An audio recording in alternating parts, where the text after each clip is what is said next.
Peri engineering, arts and science, pharmacy, nursing மற்றும் physiotherapy கல்லூரிகள் சென்னை. இந்தியாவில் சிறந்த உள்கட்டமைப்பு கொண்ட கல்லூரிகளில் ஒன்று. 100% வேலை வாய்ப்பினை உறுதி செய்யும் சாதனை. ஆயிரக்கணக்கான பிற கல்லூரி மாணவர்களுக்கும் வேலை தந்த பெருமை. பெரி, எங்கள் கண்களில் உங்கள் கனவுகள். Sivaraj medical colleges, Siddha, homeopathy, naturopathy and yoga. Government fixed fees only. Contact 9842721500. ஒரு நாளும் ஆதரவு கிடையாதுன்னு அதிமுக கைவிரித்து விட்டது. கைப்பிடித்திருக்கிறது காங்கிரஸ். இருந்தாலும் கேள்விக்குறிகள் தொடர்கிறது. 2 கம்யூனிஸ்ட்ல என்ன பண்ண போறாங்க? ஒரு கம்யூனிஸ்ட் நேரடியாக போய் திரு ஸ்டாலின் அவர்களை சந்தித்து நன்றி தெரிவித்தார்கள். இதன் மூலம் நன்றி கடனை செலுத்த கூடவே இருக்காங்களா அப்படின்றத பார்க்கணும். இந்திய கம்யூனிஸ்ட் ஒரு முக்கிய ஆலோசனை கூட்டத்தை கூட்டியிருக்கிறது. டி ராஜா அவர்கள் ஆலோசனை கூட்டத்தை நடத்துகிறார். அவர்களுக்கு நாடு முழுக்க எங்கேயுமே இல்லை. கம்யூனிஸ்டே வலிமையா இருக்கக்கூடிய கேரளாவில் கூட மார்க்சிஸ்டை நம்பி தான் இந்திய கம்யூனிஸ்ட் இருக்குன்றத பார்க்குறோம். ஸோ அவர்கள் தமிழ்நாட்டிலேருந்து 2 MP போறாங்கன்னா பெரிய விஷயம் நமக்கு வந்திருக்கு. அதுக்கு திமுக தான் காரணம். அப்போ என்ன பண்ணுவாங்க அப்படின்றத பார்க்கணும். திமுக அப்படின்ற நம்பர் நம்புவாங்களா, இல்லை புதுசாக வந்திருக்கிற நம்புவாங்களான்ற பார்க்கணும். விசிக ஒரு கூட்டத்தை ரத்து செய்திருக்கிறது, நடத்துவதாக இந்த கூட்டத்தை ரத்து செய்திருக்கிறது. அது அடுத்து என்ன செய்ய இருக்கிறது அப்படின்றதையும் பார்க்க வேண்டியதாக இருக்கிறது. இதில் ஓவராலாக பார்க்கும்போது விஜய்க்கு எங்கேருந்து மெஜாரிட்டி வரும்ன்ற கேள்வி இருக்கிறது. பாமக மட்டும்தான் மிச்சம் இருக்கு. பாமக வந்தா விசிக வர முடியாது. பாமக உள்ள வருது அப்படின்னா அது அதிமுகவோட கண்ணசைவு, பிஜேபியோட கண்ணசைவு இருக்குமா அப்படின்ற கேள்விக்குறி இருக்கு. ராஜ்யசபா எம்பியாக இருக்கிறார். எங்கிருந்து 118 என்ற நம்பரை பெறுவார் விஜய்? முதல்ல இப்ப வரைக்குமான நிலவரத்துல ஆளுநரை போய் பார்த்திருக்காரு. நீங்க அந்த போட்டோல போட்டிருக்கிறீங்க. ஆளுநர் 1/2 மணி நேரத்துக்கு மேல பேசியிருக்கிறார். அதுல இந்த கேஷுவலா இந்த 118ங்கிற நம்பரை பேச்சு வந்திருக்கு. அது பேசிட்டு இருக்கிறோம் அப்படிங்கிறதான் போயிருக்கு. அது இன்னும் கான்கிரீட்டா பதில் வரல. இவங்க சம்மதிச்சிட்டாங்க, இவங்க வந்துருவாங்க, இவங்க போயிடுவாங்க வரல. நம்ம ஏற்கனவே சொன்ன மாதிரி ஒன்று அதிமுக ஆதரவு கொடுக்கணும், இல்லை அதிமுக உடைக்க ட்ரை பண்ணணும், இல்லாட்டி இவங்க வரணும். இவர்கள் ஆட்சி வந்தா அது தாவேகாவின் ஆட்சியாவே இருக்க போறது இல்லை. நீங்க சொன்ன காங்கிரஸ் 2 கம்யூனிஸ்ட் விடுதலை சிறுத்தை வந்தாங்கன்னா, ஏன்னா இந்திய கம்யூனிஸ்ட் கட்சி மட்டும் கோச்சுக்கிட்டா ஆட்சி கிடையாது. 2 எம்எல்ஏ வெளியே போனா ஆட்சி கிடையாது. நாளைக்கு ஒருத்தர் திருச்சியில ஒரு தாவேகா எம்எல்ஏ இருக்கிறாருன்னு வச்சுக்கோங்க. அவர் என்ன தலைவரை நானும் பார்த்துட்டு இப்படி பேசிட்டே இருக்கீங்க அப்படின்னு சொல்லி சொன்னார்னா போச்சு. ஏன்னா ஒரு எம்எல்ஏ ஆதரவு போச்சுன்னா கிடையாது. உங்களுக்கு புரியுங்களா? அப்ப நீங்க சொந்த கட்சியிலுமே நீங்க யாரையும் வச்சுக்கணும். எப்பயுமே பார்க்கணும். நீங்க கடந்த முறை உங்களுக்கு நினைவு இருக்கும், திரு இபிஎஸ் அவர்கள் 2017 இருந்து 21 நடத்தின போது 122 எம்எல்ஏ தான் இருந்தாங்க. 12 எம்எல்ஏ வெளியில டிடிவி தினகரன் கூட இருந்தாங்க, 11 எம்எல்ஏ ஓபிஎஸ் கூட இருந்தாங்க. ஆமா, அந்த 122ல எல்லாருமே கழிஞ்சது போக, எல்லாருமே கோச்சுக்கிட்டு ரோசப்பட்டெல்லாம் போனது போக மிச்சம் தப்பிச்சிருச்சு. புதுசா ஒரு பிளவு வந்துச்சுன்னா ஒரு 8-7 தொகுதி போனா கூட பெரிய சிக்கலா மாட்டிருக்கும். நீங்க பாத்துருப்பீங்க. அப்போ இது ரொம்ப நெக் டு நெக்னா ரியல் நெக் டு நெக். 117 தேவை, 118 இருக்கு அப்படின்னு போச்சுன்னா அது அதுல ஒருத்தர் சவானாயிரம்.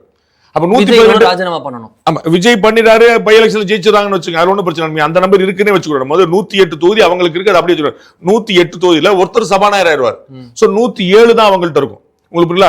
மிச்சம் 11 வந்தா தான் 118, 11 வந்தா தான் 118, 118 வந்தா தான் மெஜாரிட்டி. இல்ல 117 நிக்கும். புரியுங்களா? இவன் சபாநாயகர் ஆயிட்டார்ல, அப்ப இங்க 116 ஆயிரும். புரியுங்களா உங்களுக்கு? 117 இந்த பக்கம் 117 போயிடும், தாவேகா பக்கம் 116 ஆயிரும். அப்ப ஒன்னா சர்ப்ளஸ் இருக்கு. அப்படிதான் இந்த 6 இந்த 5 வந்தா 11 பிளஸ் இந்த 108ங்கிறது இப்ப 107ங்கிறது கரெக்டா 118ல நிக்கும். அப்படிதான் நெக் டு நெக் நிக்கும். 107 தான் எக்ஸாக்டா வெளியவே நிக்கும். அப்ப இவங்களுக்கு என்ன தேவைப்படுதுன்னா இவ்வளவு நிக்கவே முடியாது. ரொம்ப சர்ப்ரைசிங்லி ஆளுநர் நம்பரை பத்தி பேசினாரு. இப்போ வரைக்கும் மணி நம்ம 8:45 தாண்டிருச்சு. இப்போ வரைக்கும் நாளைக்கு பதவியேற்பு எத்தனை மணிக்கு எங்கிறது தெரியல. ஆளுநரே கவர்னரே கேரளா போயிருவாரோ அப்படின்னா 2 ஸ்டேட்டுக்கான கவர்னர் இருக்கா. நிறைய ஊடகங்கள்ல பொறுப்பு கவர்னர் போடுறாங்க. அப்படி கிடையாது, அப்படி வார்த்தையே கிடையாது. அது தகவலுக்கு நிறைய ஊடகங்கள்ல சோ கால்டு மெயின் ஸ்ட்ரீம் ஊடகங்கள்லேயே போடுறாங்க பொறுப்பு கவர்னர். அவருக்கு தமிழ்நாட்டுக்கு 2 ஸ்டேட்டுக்கான கவர்னர். நம்ம அப்படிதான் தமிழிசை சவுந்தரராஜனை பார்த்தோம், அப்படிதான் திரு சிபி ராதாகிருஷ்ணன் பார்த்தோம். பலர் அப்படிதான் இருந்திருக்காங்க. நம்ம 2 ஸ்டேட்டுக்கான கவர்னரா இருக்கு பலர் இருந்திருக்காங்க. அப்ப தமிழ்நாட்டுக்கு மட்டும் இல்ல கேரளாலையும் இருக்கிறார். அதனால கேரளா கிளம்பி போயிருவாருங்கிற மாதிரி சொல்றாங்க. இப்போ வரைக்கும் டைம் பிக்ஸ் ஆகல. உங்களுக்கு தெரியும் நம்ம என்ன டைம் பிக்ஸ் ஆகுங்கிற நாளைக்கு நீங்க சொன்னீங்க 10-12 நல்ல நேரமா, 10-11 நல்ல நேரம்னா இன்விடேஷன் போடும்ல. ரஜினிகாந்த் சார் அழைக்கணும்ல, கமல் சார் அழைக்கணும்ல, திரு ஸ்டாலின் அழைக்கணும்ல, திரு இபிஎஸ் அழைக்கணும்ல. அப்ப அவங்களுடைய ப்ரோக்ராம் என்னன்னு தெரியணும்ல. இவங்க எல்லாம் எதிர்கட்சியில் இருக்கவங்க, பெரிய கட்சியில் இருக்கவங்க, பெரிய ஸ்டார்ஸ்.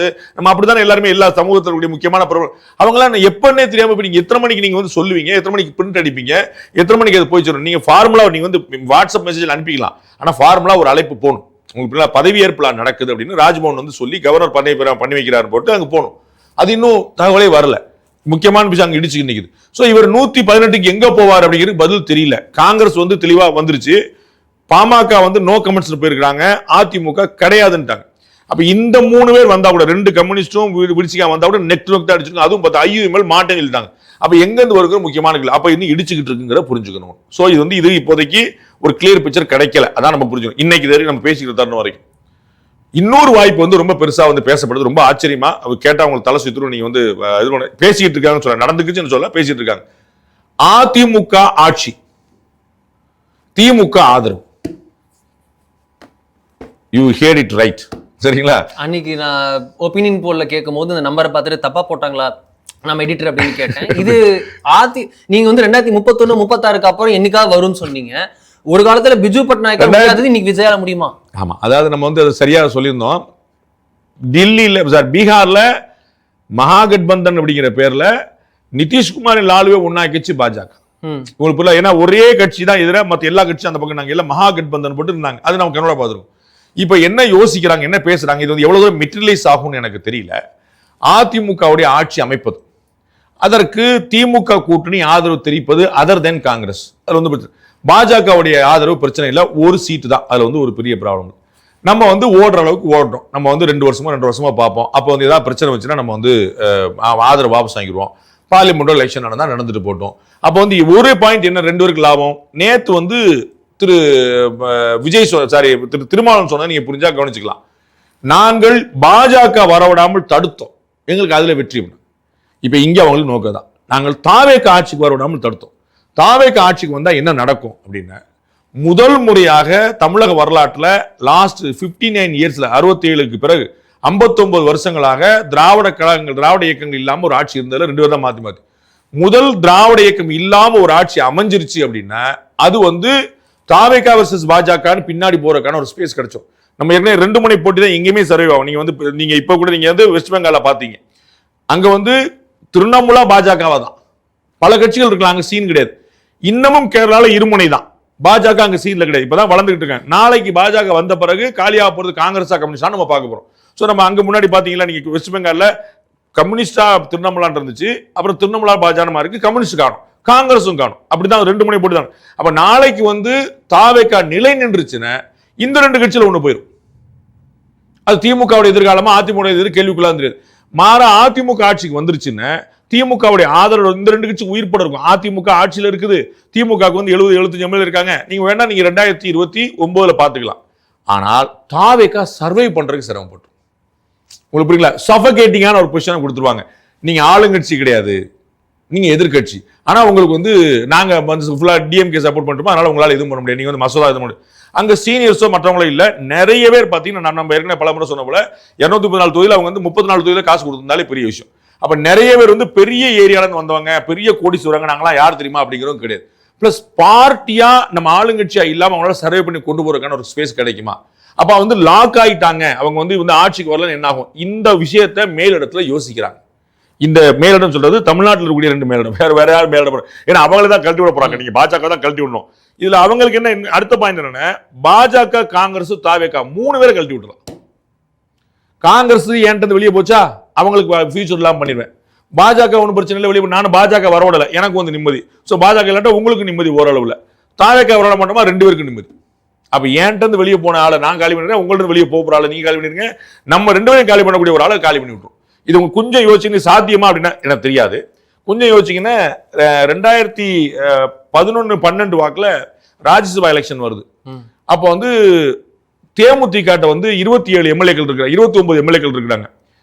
தனியா ஒரு எம்பி கொண்டு, ராஜ்யசபா எம்பியை கொண்டு வரணும்னா 35-36 எம்பி தேவை. அப்பதான் தனியா எனக்குன்னு ஒரு எம்பியை நான் கொண்டு வர முடியும்.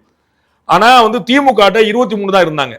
அப்ப நீங்க ஒரு ஆள் எக்ஸ்ட்ரா போட்டியிட வச்சீங்கன்னா 2வது ரவுண்ட்ல தேமுதிகக்கு ஒரு எம்பி கிடைச்சிடும். சோ 29 எம்பி எம்எல்ஏ இருந்தாலும் ஒரு எம்பி கிடைச்சிடும். அப்ப தெளிவாக அதிமுக ஒரு எம்பி எக்ஸ்ட்ரா போடுது கேண்டிடேட்டை, ஜெயலலிதா அவர்கள் தலைமையில. திமுக ஒரு கேண்டிடேட்டை நிப்பாட்டாம விடுது. அப்ப எவ்வளவு தேவையோ அவ்வளவு வந்துருச்சு. போட்டி இல்ல, போட்டின்னு வந்திருந்தா தான் ஓட்டு பதிவு. ஓட்டு பதிவு வந்திருந்தா திமுக கிடைக்காம போயிருக்கும், அல்லது ஏடிஎம்கே கேண்டிடேட் கிடைக்காம போயிருக்கும், தேமுதிக கிடைச்சிருக்கும். ஆனா கரெக்டா திமுக எக்ஸ்ட்ரா ஒரு கேண்டிடேட் நிப்பாட்டாம அதிமுக தேவையான கேண்டிடேட் முழுசா போட்டு முடிச்ச பிறகு தேமுதிக சீட்ல இல்லாட்டி அன்னைக்கே இன்னைக்கு வாங்கின ராஜ்யசபா சீட்டு அவர்கள் சொந்தமா வாங்கியிருப்பாங்க. இதான் இந்த திமுக அதிமுக அண்டர்ஸ்டாண்டிங். திமுக சேருமா, சேரலாம், காலத்தின் தேவைதான் இருக்கு. தாவேக்கு ஆட்சி அமைக்குமா வந்துச்சுல, காலத்தின் கீழே தான் இருக்கு, அதுல ஒன்றும் குழப்பம் நம்ம இப்படி நடக்கான்னு சொல்ல முடியாது.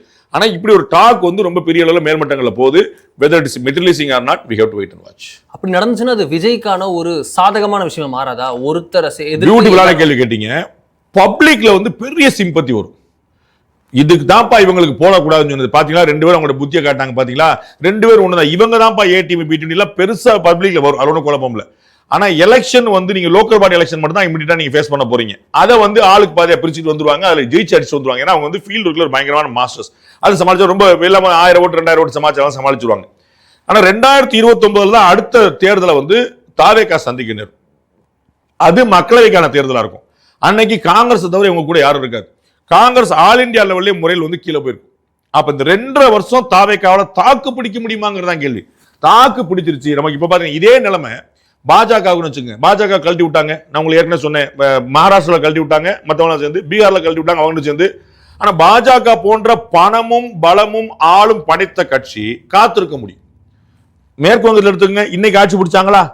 2016 70 சீட் வச்சிருந்தாங்களா? 2011 3 சீட் வச்சிருந்தாங்களா? புரியுங்களா உங்களுக்கு? 3 சீட் 2011 3 வச்சிருந்தவங்க 16 வந்து 16 11 0, 16 3, 21 வந்து 70, இப்ப வந்து ஆட்சி 204. அப்ப வந்து அவங்களால சஸ்டெயின் பண்ண முடியுது. 20 வருஷம் அவங்களால பொறுமையா இருக்க முடியுது. உங்களுக்கு புரியுங்களா? அவ்வளவு, ஏன்னா பணம் இருக்கு, ஆள் இருக்கு, மத்தியில் அதிகாரம் இருக்கு, எல்லா வாய்ப்பும் இருக்கு. ஆனா தாவேக்காவால பண்ண முடியுமா அப்படிங்கிறது முக்கியமான கேள்வி. அப்ப வந்து ஒரு ஆனா சமாளிச்சார்னு வச்சுங்க, 2029 கிங் தாதா அவர் தான். ஆனா இந்த 2.5 வருஷம் சமாளிக்கணும் ஆளுங்கட்சியா நான் இல்ல, அப்ப நான் சமாளிக்க முடியுமா? கட்சி வளர்க்கணும்னு ஒரு பெரிய பாடு இருக்குல்ல, அது ஒரு முக்கியமான கேள்வியா இருக்கு. சோ இந்த ஆப்ஷனை யோசிச்சிருக்காங்க. காங்கிரஸையும் காலி பண்ணிடலாம், பிஜேபியும் காலி பண்ணிடலாம், நம்ம தாவேக்காவும் காலி பண்ணிடலாம், நம்ம ஒன்றும் அண்டர்ஸ்டாண்டிங் வந்துடலாம், இப்படி ஒரு பேச்சு ஓடிட்டு இருக்கு. பட் அதோடைய இம்பாக்ட்ஸ் என்ன? இப்போ வந்து இவர் கவர்னர் அழைக்கணும்ல, கவர்னர் அழைக்கணும். இவரால் வந்து இவங்க பொறுத்து காத்துட்டு இருக்காங்க. முதல்ல இவர் 18 நம்பரை காட்டணும், கவர்னர் அழைக்கணும், பதவி ஏற்றுவாரு, சட்டசபையில பெரும்பான்மை நிரூபிக்கணும். சாணக்கியா மற்றும் குரு நடத்தும் சண்டி மகா யாகம் மே 8 வெள்ளிக்கிழமை காலை 7 மணி முதல். இடம் ஆஸ்திக சமாஜம், வீனஸ் காலனி, ஆழ்வார்பேட்டை, சென்னை. அனுமதி இலவசம், அனைவரும் வருக. நிரூபிக்க முடியாம போற வரைக்கும் இவங்களுக்கு டைம் இருக்கு. சோ இது இன்னைக்கு சாயந்தரம் முடிக்க வேண்டிய அவசியம் இல்லை. they can discuss about this, they can explore this option. அது வரைக்கும் பொறுமையா இருக்கணும். என்ன அதுல வந்து இடையில வந்து ஏடிஎம்கேல இருந்து ஒரு அதிருப்தி தெரிவிப்பாங்க, டிஎம்கேல இருந்து ஒரு வருத்தம் தெரிவிப்பாங்க, நாங்க ஆட்சி அமைக்கிறோம் நீங்க கொடுங்கம்பாங்க, அமைச்சரை கூட்டமைச்சரை போடுமாங்க, ஒரு நிறைய விஷயங்களோட இது வந்து ரொம்ப பிரிலிமினரியா ஏழியா ஒன்று ஓடிட்டு இருக்கு. இது என்னவா இருக்குன்னா அவங்களுக்கு வந்து இன்னும் டைம் இருக்கு. ஏன்னா விஜய் வந்து நிரூபிக்க முடியாம போகிற வரைக்கும் ஒரு நாள் இருக்கு. அப்ப இது நாளைக்கோ கவர்னர் வந்து பதவி பிரமாணம் பண்ணிக்கலாம், பதவி பிரமாணம் அப்போ சட்டசபை கொடுக்கலாம். சட்டசபையில் வந்து எல்லாருமே வந்து என்ன, சட்டசபை வந்து ஆக்டிவா பண்ண வேண்டிய கட்டாயம் இருக்குது. நீங்க 10ஆம் தேதியோட முடியுது. சட்டசபைக்கான 234 எம்எல்ஏக்கான லிஸ்ட்டை வந்து தேர்தல் ஆணையம் கொடுத்துருச்சு. அப்ப இவங்க வந்து அங்க சட்டசபையை கூட்டணும். ஒரு தற்காலிக சபாநாயகரை கவர்னர் நியமிச்சிருவார். இவங்க எல்லாருமே எம்எல்ஏவா பொறுப்பேற்கணும். அப்போ வந்து ஒரு முதலமைச்சர் ஒரு அமைச்சரவை இருந்தா தான் அவங்க போய் பேசுவாங்க. அப்ப அவங்களுக்கு தான் பதவியேற்ற பிறகு அப்போ வந்து இவர் 2 நாளோ 3 நாள் 5 நாள் ஏதோ டைம் கொடுத்துட்டு நீங்க உங்களுக்கு பெரும்பான்மை நிரூபிங்க. அப்ப அது வரைக்கும், அதாவது சட்டசபை கூடுகிற வரைக்கும், பெரும்பான்மை நிரூபிக்க சொல்ற வரைக்கும் நாட்டுக்கு அட்லீஸ்ட் ஒரு 1 வீக் வச்சுக்கோங்களேன்.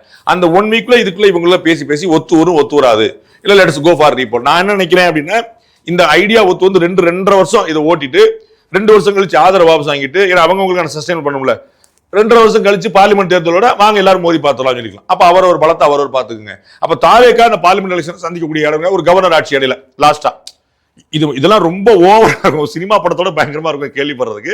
அப்படி ஒரு டாக் எலெக்ஷனே சினிமா படம் மாதிரி தான் இருந்தது. பயங்கரமா இருந்துச்சு. அது கிளைமாக்ஸ் தான் பியூட்டிஃபுல். அதுல எல்லா படத்துலயும் கிளைமாக்ஸ் சொல்லுவாங்க, அவர் இன்டர்வல் சுமாரா இருந்துச்சு, கிளைமாக்ஸ் பியூட்டிஃபுல்லா இருந்துச்சு. அப்ப இப்படி டாக் ஓடுது, அது எது நடக்குங்க நம்ம பொறுத்து பார்க்கணும். இது மேல் மட்டத்தில் ஓடிட்டு இருக்கக்கூடிய விஷயம். இப்படி ஒரு விஷயம் நடந்துச்சுன்னா உங்களுக்கு இப்போ வந்து ஏடிஎம்கே டிஎம்கே இமீடியட் பெனிஃபிஷரியா இருப்பாங்க. ஒருவேளை சிம்பத்தி ஃபார்ம் ஆச்சுன்னா டிவிக்கே கூடவே அதனுடைய கொசுறுகளை அனுபவிக்கக்கூடிய காங்கிரஸ் அப்படின்னு 2 பேரும் சேர்ந்து 2029 பெனிஃபிஷரியா இருப்பாங்கன்னு வச்சுப்போம். இந்த எந்த சிச்சுவேஷனுமே பிஜேபி பெனிஃபிஷரியா இருக்காது. அப்படி 29 பெனிஃபிஷரி இல்ல, இந்த 2 வருஷமே பெனிஃபிஷரி இல்லைன்னா பிஜேபி எப்படி இதை அனுமதிக்கும்? கவர்னர் எப்படி இதை அனுமதிப்பார்? பிஜேபி வந்து ஒரு சிக்னலா தான் அவங்க செய்ய வேண்டியது. அவங்க ரோல் இல்ல பெருசா இல்ல.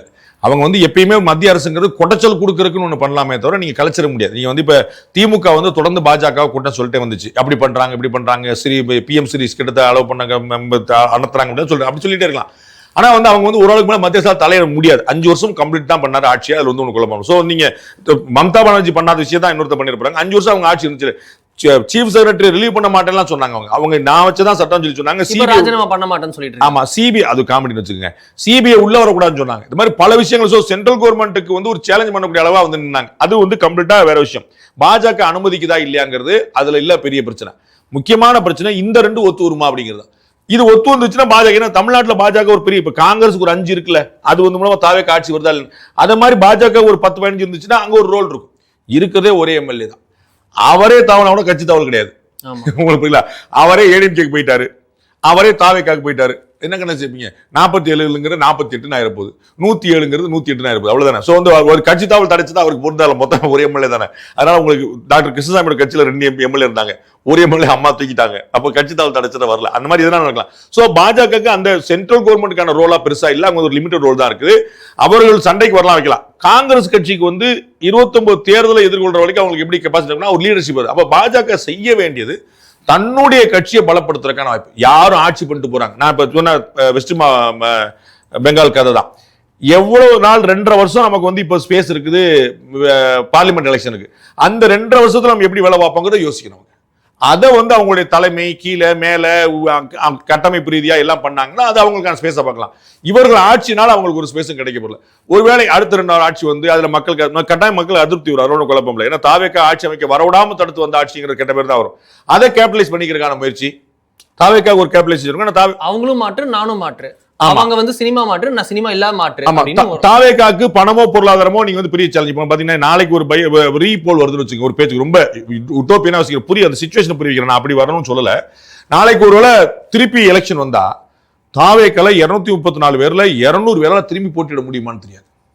ஏன்னா அவங்க பொருளாதாரத்தில் அவ்வளவு ஸ்ட்ராங்கா இருக்கிறவங்க, ஒரு 50 பேர் 70 பேர் வேணா பொருளாதாரத்தில் ஸ்ட்ராங்கா நின்று பார்த்துலாம். திரு செங்கோட்டையன் திரும்ப நின்றுலாம், திரு விஜய் திரும்ப நின்றலாம், ஆதோர்ஜனா நின்றலாம், இந்த மாதிரி சில நின்றலாம்.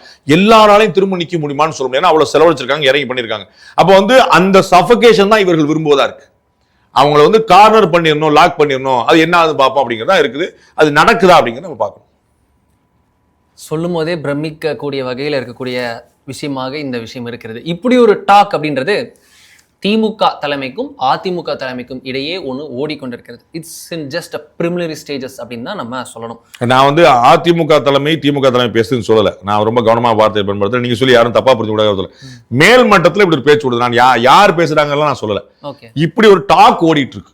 இது இப்படி ப்ராபபிலிட்டி நலம் உரிமைகள் புரிஞ்சுக்கலாமா? நான் எதையுமே சொல்லல, இப்படி ஒரு டாக் ஓடிட்டு இருக்கு, அவ்வளவுதான். அது வந்து இது வந்து பாசிபிளா அப்படின்னு பார்த்துட்டு இருக்காங்க, எக்ஸ்ப்ளோர் பண்ணிட்டு இருக்காங்க. இது நடைமுறையில சாத்தியமா? ஏன்னா இது வந்து உங்களுக்கு ரெண்டு எக்ஸ்ட்ரீம் இது.